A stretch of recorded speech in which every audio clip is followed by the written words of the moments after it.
আলহামদুলিল্লাহি রাব্বিল আলামিন ওয়াসসালাতু ওয়াসসালামু আলা সাইয়্যিদিল মুরসালিন আম্মা বা'দু ফাআউযু বিল্লাহি মিনাশ শাইতানির রাজীম বিসমিল্লাহির রহমানির রহিম।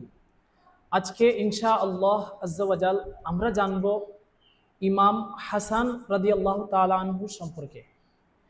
ইমাম হাসান রাদিয়াল্লাহু তাআলা আনহু ইনি কেমন ছিলেন, ওনার ভিতরে মানুষের প্রতি মায়া মহব্বত ভালোবাসা কেমন ছিল, এই বিষয়ে আজকে আমরা জানব।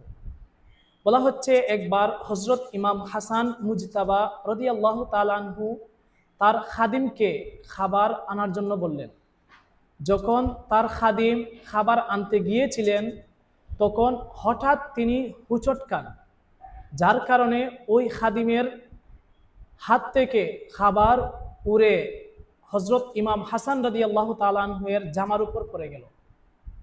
ইমাম হাসান রাদিয়াল্লাহু তাআলা আনহু এর জামা মুবারক যখন খাদিম দেখতে পেল অপরিষ্কার হয়ে গিয়েছে এই খাবার উড়ে পড়ার কারণে, তখন সাথে সাথেই এই খাদিম কুরআনুল কারীমের তিলাওয়াত জানতো। সে একটি আয়াতে মুবারাকা তিলাওয়াত করলো।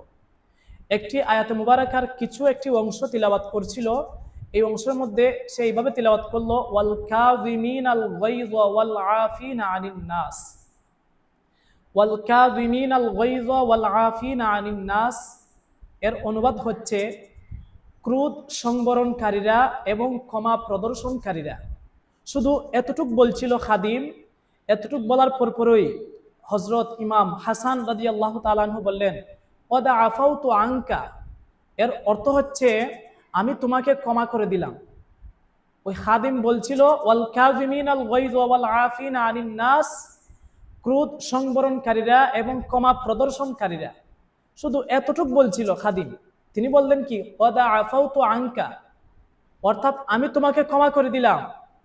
তারপর খাদিম আয়াতে পাকের শেষের অংশ পাঠ করলো, ওয়াল্লাহু ইউহিব্বুল মুহসিনিন, এবং সৎ ব্যক্তিবর্গ আল্লাহর প্রিয়।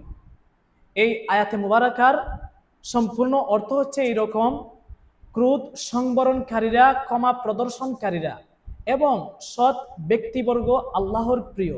এতটুক যখন খাদিম বলছে, বলার পরপরই ইমাম হাসান রাদিয়াল্লাহু তাআলা আনহু তিনি আরো বললেন, আনতা খায়রুন লিওয়াজহিল্লাহ, আনতা খায়রুন লিওয়াজহিল্লাহ, অর্থাৎ তুমি আল্লাহর জন্য মুক্ত। সুবহানাল্লাহ। প্রিয় দর্শক শ্রোতা, আপনারা দেখলেন তো আমাদের ইমাম হাসান রাদিয়াল্লাহু তাআলা আনহু তিনি কেমন আল্লাহওয়ালা ছিলেন। কাপড় নষ্ট হয়ে যাওয়া সত্ত্বেও ইমাম হাসান রাদিয়াল্লাহু তাআলা আনহু তার খাদিমের প্রতি কি পরিমাণ সুন্দর আচরণ দেখালেন।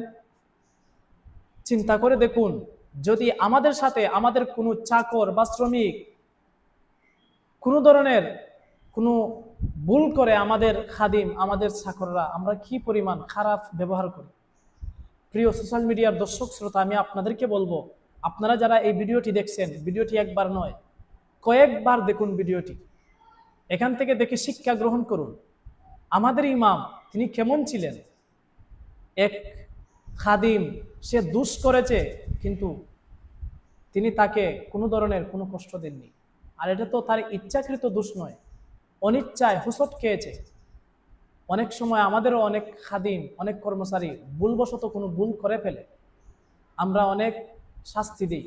মনে রাখবেন, যদি কোনো খাদিমকে বা কেউ কাউকে কোনো কারণে গালি দেয়, যদি কোনো কারণে কেউ কাউকে গালি দেয়, যদিও সে দোষ করেছে, যদি কেউ কাউকে গালি দেয়, যিনি দোষ করেছে সে গুনাহগার হোক বা না হোক, যে গালি দিবে সে অবশ্যই গুনাহগার হবে।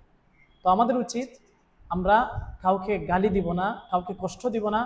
আমাদেরকে যদি কেউ কষ্ট দেয় আমরা তাকে ক্ষমা করে দিব ইনশাআল্লাহ।